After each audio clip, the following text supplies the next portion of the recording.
Гүлнара, саламатсызбы? Сыйлыгыңыз кут болсун.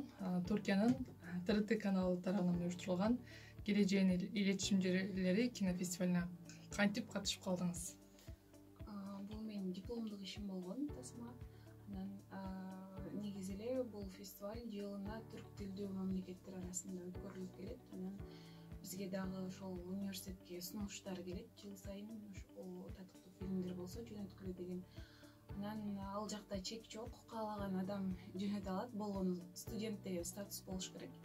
Анан ошол жака мен дагы катышайын деп жөнөттүм, тасмамды жөнөткөм.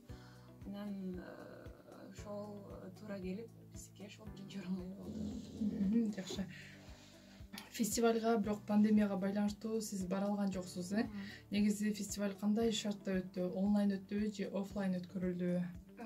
Фестиваль негизинен онлайн түрдө өттү. Ал жакта ошол ТРТ тарабынан уюштургандыктан ТРТ2 телеканалы аркылуу түз эфирде болду. Биз аны YouTube аркылуу көрө алдык түз эфирде.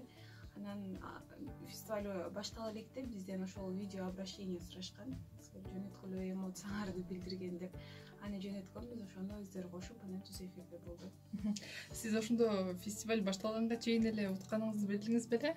Жок, биздики жарым финал болду, 10 фильм тандалды, 10дукка киргенимди билгем. Андан кийин 10дун ичинен 3 фестивалдын ошол бир жума бою болду. Ошол учурда 3 фильм тандалып алды финалга. Ал эми 3 фильм уже белгилүү болуп калганда, үчөөнүн бирөөсү биринчи орунду алат дегенчи. Анан болбой калса 3-чү орунду алам деп күтүп аттым. Бирок быйыл кызыгы 3 орунду тең кыргызстандыктар алышты. Биринчи орунду ошол биздин тасма, андан кийин экинчи орунду Аманат Рахманова, ал эми үчүнчү орунду Лунара Жээнбекова алды. Анан дагы ал жакта ошол жюрилердин айтымында биздин тасмалар кыргыздардыкы айырмаланып турат экен. Бизди мактады, аны айтып кетейин. Негизи эле ошол документальный фильм деген бул ошол көркөм тасма экөө бири-бирине айкалыш керек. Көркөмдөө дагы зарыл деп айтты да, анткени мисалы документальный фильмде эле түрктөр отуруп алып интервью алып эле ошону документальный деп эсептешет. Именно ошол кыргыздардыкы окуяны кыймыл аракет менен жана интервью албастан аны көрсөтүп беришет, ошол жагынан айырмаланат деп биздикини мактап өтүштү. Ошо жана 3 фильм тең фестивалда алдыңкы орундарда алды деп жатасыз. Ошол фильмдер кайсы университеттерге таандык экен? Ал дагы Манас университети болгондо дагы үчөөбүздүн тең көркөм жетекчибиз Молдосейит Мамбетакунов агайым болду. Анан азыр агай катарынан 3 сыйлык ээ болуп турат. Агайыма да ыраазычылык билдирем. Баардыгы ушул агайдын эмгеги деп эсептейм.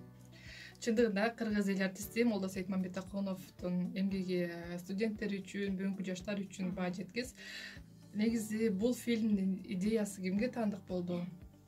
Идеясы дегенде бул менин даректүү тасма болгондуктан ошол буга чейин Молдосейит Мамбетакунов агайым барып ошол жер менен таанышып кеткен экен. Мен тарткан ошол аймак мененчи. Мен Аксайда тартылды, тасма Нарын областына караштуу Аксай өрөөнүндө. Анан ушундай каарман бар, кааласаң тартасыңбы деп мага сунуштады.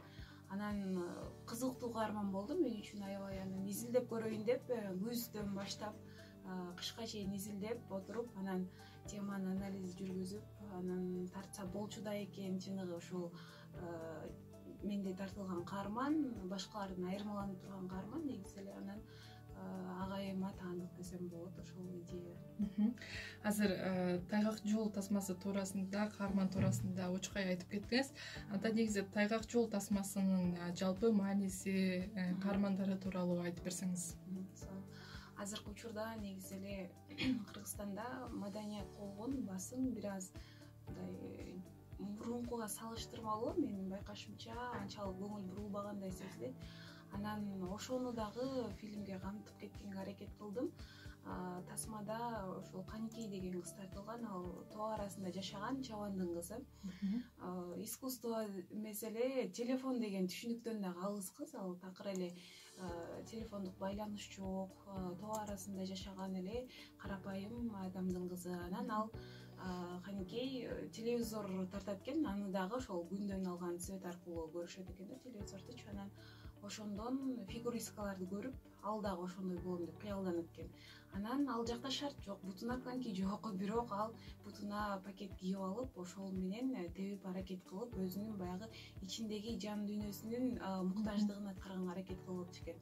Анан кийин атасы анын ошол жөндөмүн байкап, коньки алып берип, азыр учурда эң жакшы тепкен деп айта алам. Ошол айылдагы чабан кыздардын арасындагы эң таланттуусу экен. Буюрса окууну аяктап, тилекке каршы мектепке дагы ойдогудай бара албайт экен. Мисалы, мектепте калса экен, бирок өзүнүн жан дүйнөсүндөгү калууну аткарганга ушунчалык ашыккан кыз экен. Ошол тууралуу тартылды. Азыр гана ушу Тайгак жол тасмасындагы Каныкейдин жашоосун бизге сүртүмдөп бердиңиз. Сиздин балалыгыңыз кандай өткөн? Менин балалыгым мен деле айылда чоңойгом, Каныкей сыяктуу эле. Токтогул районунда, Комсомол айылында чоңойгом. Балалыгым ата-энем баардыгы биздин үй бүлөдө мугалим болгондуктан кыз деген мындай кылбаш керек, кыз деген андай кылбаш керек деген тарбияда өскөм. Катуу сүйлөсөм дагы келип чоң апам акырын сүйлө, сен деген катуу сүйлөш керек, кыз киши деген менин сүйлөп атканымды угуп атасыңбы деген ушундай тарбияда чоңойгом да. Анан адабиятчы болгондуктан ошол окуучулук кезимде эле китеп окуганга, адабиятка кызыкчумун. Анан мугалимдерим дагы мага адабий окуу китебин бербей койчу, сен жетишсиз болчу мектептечи. Анан сен берсек деле сен баары бир окуйсуң, андан көрөкчө жетишсиз башка балага берели, себеби сен китеби жок деле ал чыгарманы так окуй аласың депчи. Анан ушул жерден басым жасап айткым келип атат. Мамбетова Эльзада деген эжекем бул мени ошол адабиятка болгон кызыгуумду ойготуп, окуучулук кезимден эле баягы чыгармачылыкка түрткөнгө аракет кылган эжекем ошол болгон. Жогорудагы биздин маданиятыбызда, каада салтыбызда кыздарга болгон тарбияны өзгөчө баса белгилеп айтып кеттиңиз. Бул тарбия сиздин кино дүйнөсүнө аралашууңузга кандайдыр бир жолтоо болгон жокпу? Башында негизи эле ушул окуу жайга тапшырганда мага бир аз атам айтты, эми кыз киши кино тартып, анан жалаң командамда эркектер, мисалы оператор, режиссерлор эми көбүнчө эле эркек киши болот. Анан Аксайган өзүм дагы негизи алыс жерлерден тарттым да, буга чейин тарткан дарек тасмаларды. Анан күндөп түндөп жүрөсүң, кыз киши деген ылайыктуу эле 9-дан 5-ке чейин иштеген жумушта иштеш керек деген сөздөр айтылды. Бирок результатын көрсөттүм, ишеништи. Анан азыр каршы болушпайт, колдоп турушат.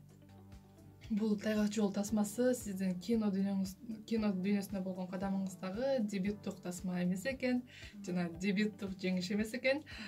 Буга чейин дагы сиздин ата конушуу тасмаңыз менен биринчиликти дал ушул эле Келечейин илетишимдүүлери фестивалында дагы биринчиликти багындырыптырсыз.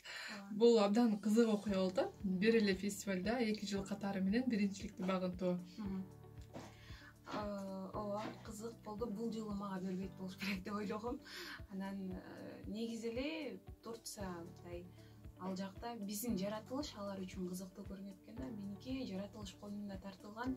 Анан адамдардын ички дүйнөсүн чагылдырганга аракет кылам да, негизи эле даректи тасмадачы. Анан диалогторду да кошпой, ошол кыймыл аракетин артынан эле ээрчип тартканга аракет кылам да каармандардычы. Анан ошол өзгөчөлүктөр балким аларга кызыктырды, алар үчүн кызыктуу болгон болушу мүмкүн. Анан биринчи жылы ошол биринчи орунду алганда аябай сүйүнгөм, кубангам. Анан бул жылы эми биринчилик болбосо дагы эми катышып көрөйүн деп өзүм сынап, анан жакшы татыктуу окшойт фильмибиз. Биринчи орунду беришти быйыл дагы. Демек бул жолу биринчиликти күтпөгөн экенсиз да? Ооба, балким эми былтыр алган быйыл башка адамга берели деген да сунуштар болуш керек деп ойлогом жюрилердин арасында. Бирок быйыл биринчи орун болду. Тайгак жол тасмасынын бул катышып жаткан алгачкы фестивалыбы качан тартылган кино? Тайгак жол негизи февраль айында тартылган, былтыр ушул жылы февраль айында тартылган. Анан бул экинчи жеңиши, буга чейин Россияда өткөн кинофестивалда лучший дебют деген тасманы алган. Бирок ал жакта мен студенттик категорияда студент деген статус менен катылгам, ошон үчүн ошондой номинация беришкен. Азыр жакында эле результаты чыкты, ал жактан бирок сыйлыктарым келе элек почта аркылуу жөнөтөбүз деп атышат. Гүлнара, мына буга чейин дагы ушу жалпысынан 2 тасма тартыптырсыз, негизи алдагы пландарыңыз кандай? Дагы башка сценарий идеяларыңыз барбы? Негизи эле эми бул жаатта мен өзүмдү режиссермун деп айта албайм да, жаңыдан гана кадам таштап, биринчи эле тепкичинде болсом керек. Жаңы түшүнүк алып аткан чагым, анан ооба сценарий бар, бирок баягы дароо эле тартып салыш бир аз оор болот экен. Эми азыр алдыда игровой фильм, оюн фильм тартайын деп ойлонуп атам ошонун үстүнөн. Анан оюн фильм тартыш үчүн биринчи кезекте даректүү тасма тартып, өзүм тажрыйба топтош керек. Сценарий бар, бирок аны азырынча баштоодон коркуп турам да. Балким биринчи ушу даректүү тасмаларды тартып өзүм опыт алып, анан кийин ошону тартам.